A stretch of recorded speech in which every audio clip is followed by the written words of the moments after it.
आपने कहा संतों का सम्मान करो, धर्माचार्य का सम्मान करो, और लोग कर भी रहे हैं। फिर हमारे सनातन धर्म के शिखर पर बैठे, सनातन धर्म की सत्ता के शिखर पुरुष शंकराचार्य, उनका सम्मान क्यों नहीं हो रहा है? कुछ लोग उनको भी राम विरोधी क्यों ठहराने पर तुले हैं, अगर वो 22 जनवरी के इस कार्यक्रम से सहमत नहीं है तो? भगवान शंकराचार्य के ऊपर मैं टिप्पणी कर सकूं, मैं सिर्फ एक छोटा सा कथावाचक हूं, मेरी औकात नहीं। अब आप समझिए, उन शंकराचार्य भगवान ने यहाँ आने के लिए क्यों अभी प्रोग्राम नहीं किया होगा, जो मुझे लगता है जैसे एक माँ होती ना, अपने बच्चे को बहलाती है, फुसलाती है, प्यार करती है, लेकिन गलत काम करने पर डांटती भी है। और डांटती है तो वो उसके चेहरे पे डांट, वाणी में डांट दिखती है, पर हृदय में डांट नहीं दिखती है। हमारे शंकराचार्य भगवान भी माँ जैसे हैं, चारों के चारों माँ जैसे हैं। वो उनको लग रहा है कि हमारा प्रोटोकॉल होगा, हमारी व्यवस्थाएं होंगी, भीड़ भाड़ होगी, और वहाँ हमारे राम जी आ रहे हैं। इतनी भव्य दिव्य तैयारियां हो रही हैं, हमारे जाने से कहीं हमारे प्रेमियों को, हमारे बच्चों को, हमारे भगवान के उत्सव में कोई विघ्न ना आ जाए, इसलिए वो कह रहे हैं कि अभी हमारे बच्चे चले जाएं। जैसे नहीं होती, माँ कहती है पहले तुम खा लो, बाद में मैं खाऊंगी। वही स्वभाव हमारे शंकराचार्य भगवानों का है। वो कह रहे पहले तुम जाओ और फिर तुम दर्शन करके आ जाओ, उसके बाद जब हमें अवसर मिलेगा तो हम आ जाएंगे। वो ये नहीं कह रहे, वो ये कह रहे हैं कि शास्त्रों के सम्मत ये कार्यक्रम नहीं हो रहा है और इसको अभी नहीं होना चाहिए। वो कह रहे हैं कि अधूरे मंदिर में प्राण प्रतिष्ठा नहीं होती। अग्रवाल जी, आप एक बात को समझो कि अगर मुझे इस बस में नहीं बैठना है तो उसके लिए मुझे कुछ तो कहना ही पड़ेगा ना, कि इसकी चाबी नहीं सही लग रही, कि मुझे ड्राइवर नशे में लग रहा है, कि मुझे ये लग रहा है। डायरेक्ट तो नहीं कह सकते ना मैं नहीं जाऊँगा।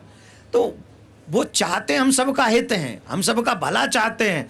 अब बहाना थोड़ा बहुत वो लीला। आप कह रहे हैं शंकराचार्य बहाना बना रहे हैं? नहीं, बहाने की बात नहीं, वो मेरे मुंह से निकल गया, मैं कान पकड़ रहा हूँ। लेकिन उनकी वो जो लीला, जैसे भगवान आके लीला करते हैं, मैया के आगे रोते भगवान, यशोदा मैया भूख लग रही, भगवान को भूख लग रही, ये क्या है? ये भगवान की लीला है, भगवान लीला कर रहे हैं। तो इसका मतलब है यहाँ पर शंकराचार्य भगवान लीला कर रहे हैं। उस लीला को मेरी और आपकी आंखें नहीं है जो समझ सके। नहीं, क्योंकि आप धर्म की जागरण में लगे हैं, आप धर्म को समझते हैं, आप शास्त्रों को भी समझते हैं, बड़े विद्वान हैं आप। बस वो तो बड़े आदमी की पहचान होती है कि खुद को छोटा बताए। लेकिन क्या अधूरे या अर्ध निर्मित मंदिर में प्राण प्रतिष्ठा उचित है, ये शंकराचार्य जो कह रहे हैं? मैंने आपसे कहा, शंकराचार्य भगवान के ऊपर आप एक शब्द भी मुझसे बुलवाना चाहेंगे तो मैं बोलूंगा नहीं। लेकिन जिसको आप लीला कह रहे हैं उस पर राजनीति की लीला भी शुरू हो गई है। और जिनको आप विधर्मी कह रहे थे, वो उन्हीं का सहारा लेकर कह रहे हैं कि हम वहां क्यों जाएं जब शंकराचार्य जाने को तैयार नहीं। देखो, मैं विधर्मी जिसको कह रहा हूं आप समझ नहीं रहे। मैं विधर्मी उन लोगों को कह रहा हूं जिन्हें राम से प्यार नहीं, जो राम का अपमान करते हैं, जो रामायण का अपमान करते हैं, जो सनातनियों को HIV कहते हैं। लेकिन वो शंकराचार्य का सम्मान कर रहे हैं, वो कह रहे हैं हम उनका सम्मान करते हैं। देखा है मैंने वो कितना सम्मान करते हैं, मैं पहले भी देख चुका हूं, पहले भी बयान दे चुका हूं, उनके बयान देख चुका हूं। वो लोग कितने गुनाहगार हैं जो धर्म के, जिनको आपने राष्ट्रपति ठहराया, उन्होंने अगर उनकी हाँ में हाँ नहीं मिलाई तो उनको सनातन विरोधी, राम विरोधी, धर्म विरोधी ठहरा दिया। वो कितने गुनहगार हैं? मैं ये कहूंगा कि जो सच्चा सनातनी होगा वो कभी भी शंकराचार्य भगवान पे टिप्पणी नहीं करेगा। जो धर्म को जानता होगा, जो धर्म को थोड़ा भी जानता होगा, वो शंकराचार्य भगवान पे टिप्पणी नहीं करेगा। और मैं आशा रखता हूं कोई भी व्यक्ति शंकराचार्य भगवान पे टिप्पणी न करे, और कोई भी न करे। और राजनीति भी न करे। हम लोग राम के उत्सव में आया हूं ना, राम कथा कर रहा हूं, आप आए ना यहाँ रिपोर्टिंग कर रहे हैं, हम लोग सब यहाँ राम जी के उत्सव में तैयारी है। तो हमारे रस में विष क्यों मिला रहे हो भाई?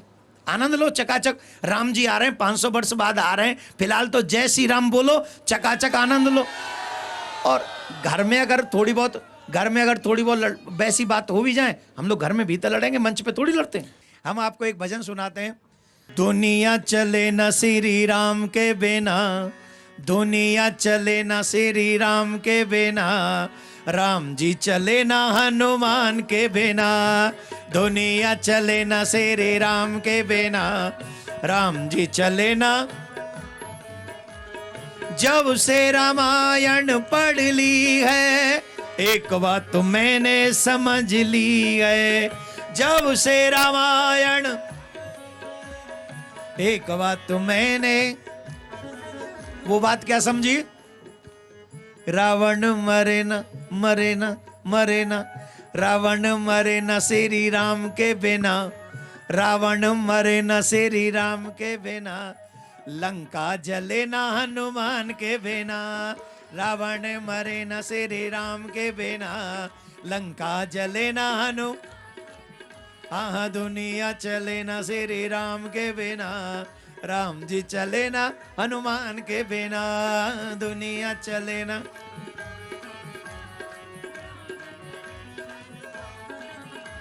जय श्री राम, जय श्री राम।